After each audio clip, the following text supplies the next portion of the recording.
Hello जी, अस्सलाम वालेकुम। Welcome back to my YouTube channel. I hope आप सब बहुत अच्छे होंगे, बहुत बहुत बहुत ज़्यादा खुश होंगे। तो जी यहाँ पे मैं आप लोग अपना आउटफिट दिखा रही थी क्योंकि आज हम लोग जाने लगे थे इफ्तारी पे। तो मैंने सोचा पहले आप लोग अपना आउटफिट दिखा दो, मुझे कमेंट करके ज़रूर बताएगा कि आप लोग कैसा लगा। बुरा भी लगा तो कमेंट में बता देना, कोई चिंता वाली बात नहीं है। खैर जी, हम लोग आ गए थे फूड जिनर। हमने यहाँ पे कल परसों से कॉल कर रहे थे कि हमें रिजर्वेशन करवानी है, लेकिन इन्होंने हमें हर बार मना कर दिया। मैंने कहा शायद 2-3 बार फ़ोन करूँगी तो कर ही लेंगे, लेकिन इन्होंने नहीं की। तो हमें 1 घंटा पहले यहाँ पे आना पड़ा और बस लोगों को हम देखते रहे और बातें शातें करते रहे। खैर जी, यहाँ पे स्कैन करने वाला सीन है मेन्यू का, तो हमने वो कर लिया और मैंने सोचा आप लोगों के साथ शेयर कर दूँ। और अगर आप लोगों ने रमज़ान में आना है तो रिजर्वेशन नहीं होगी, फ़र्स्ट कम फ़र्स्ट सर्व वाला सीन होगा। फिर जी यहाँ पे हमने मंगाई थी मटन कढ़ाई, वो भी बहुत अच्छी थी। चिकन शेज़वान और फ्राइड राइस ये मैंने पहले ट्राई किए हुए, तो ये तो मस्ट ही थे हमारे मंगवाने के लिए, बहुत अच्छे थे लेकिन कम स्पाइसी थे इस बार। और हमारी भी गलती थी कि हम लोगों ने इनको कहा नहीं था कि आप थोड़ा स्पाइसी कर दें। और अल्फ्रेडो पास्ता तो बेस्ट था। अगर आप लोगों को बहुत अच्छा अल्फ्रेडो पास्ता खाना है ना, तो सबसे पहले स्प्रिंग्स और सेकंड में फूड्स इन। खैर जी, फिर यहाँ से हम लोग जो है वो जा रहे थे चाय शाय पीने, लेकिन सबका फिर दिल किया कि कॉफ़ी पी लेते हैं, तो हम लोग आ गए थे ड्रॉप। और यहाँ पे हमने आइस लाटे, हॉट चॉकलेट और कैरमल लाटे ट्राई की थी। तो ये तीनों चीज़ें यहाँ की बहुत अच्छी लगी मुझे। और एम्बियंस भी अच्छा था, छोटी सी जगह थी, कोजी सी, लेकिन अंदर रश बहुत थी। तो हम लोग फिर जो है यहाँ बाहर आके बैठ गए थे। बड़ा अच्छा सा सिटिंग एरिया बना हुआ है, इतना कुछ स्पेशियस नहीं है कि 25-30 लोगों की जगह भी नहीं है यहाँ पे। मैक्स 10-12 लोग ही इस शॉप में जाएंगे, तो क्या कहते हैं ये पूरी भर जाएगी। खैर जी, फिर हमने सोचा हम चल जाते हैं बाज़ार, कोई शॉपिंग वॉपिंग करते हैं। और बड़े शौक से हम आए थे, लेकिन हमारे जो सारे शौक है ना, मैं यहाँ के निकल गई क्योंकि इतनी रश थी, इतनी रश थी। और मैंने सोचा कुछ ऐसी छोटी मोटी चीज़ें लेते हैं, हम सबको कुछ ना कुछ चाहिए था। लेकिन यहाँ पे हमें इतना कुछ मिला तो नहीं, 1-2 ही चीज़ें ली मैंने, वो आप लोगों के साथ मैं आगे नेक्स्ट व्लॉग में या जब पहनूंगी तो आप लोगों को बता दूंगी। कुछ ऐसा ख़ास है नहीं दिखाने वाला। और फिर यहाँ पे जो है डॉल्मेन में डॉल्मेन बाज़ार लगा हुआ है, तो हम यहाँ पे चूड़ियाँ वगैरह देख रहे थे। बस यही सब सीन था।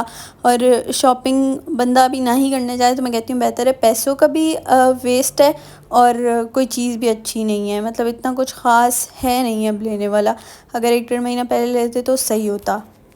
खैर जी, फिर जो रश है हमारी बर्दाश्त से बाहर हो गई थी, तो हम बाहर आ गए डॉल्मेन से। और हमने कहा यहाँ पे देख लेते हैं हमें कुछ मिल जाए, लेकिन हमें यहाँ पे भी कुछ नहीं मिला, बिल्कुल भी नहीं। हमने सोचा राबी जाते हैं, लेकिन राबी में तो पैर रखने की भी जगह नहीं थी। तो हम लोग फिर इज़्ज़त से घर वापस जाने लगे, मतलब रास्ते में ही थे और अब हम जा रहे हैं घर वापस। खैर जी, ये क्लिप्स जो हैं अभी आप देखेंगे आगे पास्ता की। मेरा बहुत दिल कर रहा था 3 से अल्फ्रेडो पास्ता खाने का, तो मैंने पास्ता बॉयल किया। मेरे पास फैटीचीनी स्ट्रिप्स थी नहीं, तो मैंने जो है फैटीचीनी पास्ता स्ट्रिप्स नहीं थी, तो मैंने नॉर्मल हमारे जो मैक्रोनी होते हैं वो बॉयल किया। और मैंने सब चीज़ें निकाल के रखी इफ्तारी से पहले कि मैं ना सुकून से इफ्तारी में अल्फ्रेडो पास्ता खाऊंगी। लेकिन उस टाइम तक ये सारी चीज़ें फ्रोज़न थी, तो ये जो है ना डीप फ्रोस्ट नहीं हुई। आई गेस डीप फ्रोस्ट ही सही वर्ड है, नहीं है तो आप लोग मुझे कमेंट में बता दीजिएगा। और मेरी बात समझ तो गए ना। तो खैर जी, फिर यहाँ पे चिकन मम्मा ने बनाई हुई थी, तो मैंने ये थोड़ी सी ले ली। मैंने कहा बस पास्ता पे रख के मैं यही खा लूँगी, मुझे सिर्फ एक वाइट सॉस बनाना था अच्छा सा मशरूम वाला। तो खैर जी, यहाँ पे फिर मैं इफ्तारी की तैयारी करी थी। आजकल पता नहीं क्यों मुझे आलू वाले पकौड़े बहुत अच्छे लग रहे हैं चटनी के साथ और केचप के साथ, तो मैं वो बनाई थी। और यहाँ पे फिर पकौड़े बनाते बनाते मेरा हरी मिर्च खाने का भी दिल कर गया, तो मैं वो बनाई थी फिलिंग वाली। और इसमें 1-2 ही चीज़ें डाली थी अम्मा ने, धनिया और पता नहीं क्या बोलते हैं, खट्टा सा कुछ मसाला होता है, मेरे जहन से नाम निकल गया वो।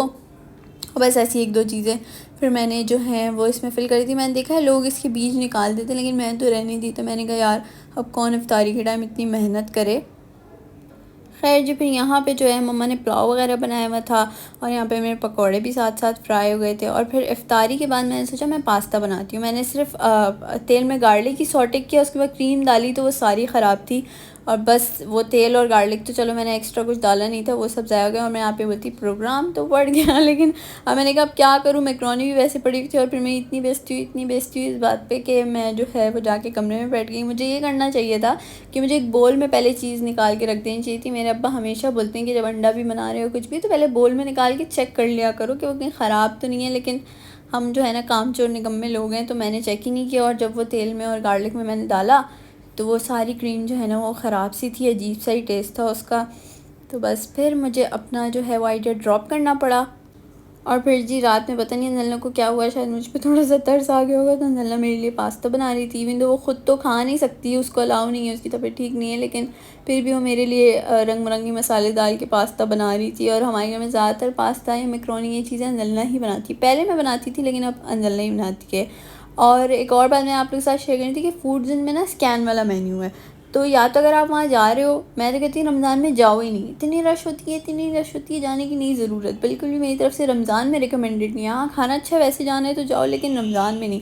और अगर आप लोग से स्कैन नहीं हो रहा ना, स्कैन करने का वैसे आसान तरीके के गूगल लेंस से हो जाएगा, लेकिन अगर वैसे भी नहीं हो रहा ना तो इंस्टा खोलो, वहाँ पे लिंक है, वहाँ पे जाओ मेन्यू में और वहाँ से डिसाइड करके उनको दिखा दो, आपको मेन्यू सर्व कर देंगे। और आप गूगल पे भी फूड्स इन मेन्यू लिखोगे ना, या फूड्स इन लिखोगे तो सबसे पहले मेन्यू ही आ जाएगा। तो ये एक हैक है जो मैंने आप लोगों के साथ शेयर कर दिया, वरना वहाँ पे 2-3 लोगों को देख रही थी कि वो बैठे हुए थे, उनसे गूगल लेंस जो है ना उसका QR कोड स्कैन नहीं हो रहा था। लेकिन अब तो खैर हो ही जाता होगा, जिनसे नहीं होता उसके लिए, उन लोगों के लिए बता रही हूँ। खैर जी, that's it for the blog. Like it, comment down below. खैर जी, मिलते हैं नई वीडियो में। अगर कोई कंटेंट आइडिया या कोई वीडियो आप लोगों को देखनी हो तो मुझे कमेंट करके ज़रूर बताइएगा, और कोई गलती हो तो वो भी बताइएगा। खैर जी, मिलते हैं नए ब्लॉग में। दुआ में याद रखिएगा अपना बहुत बहुत बहुत ज़्यादा ख्याल रखिएगा।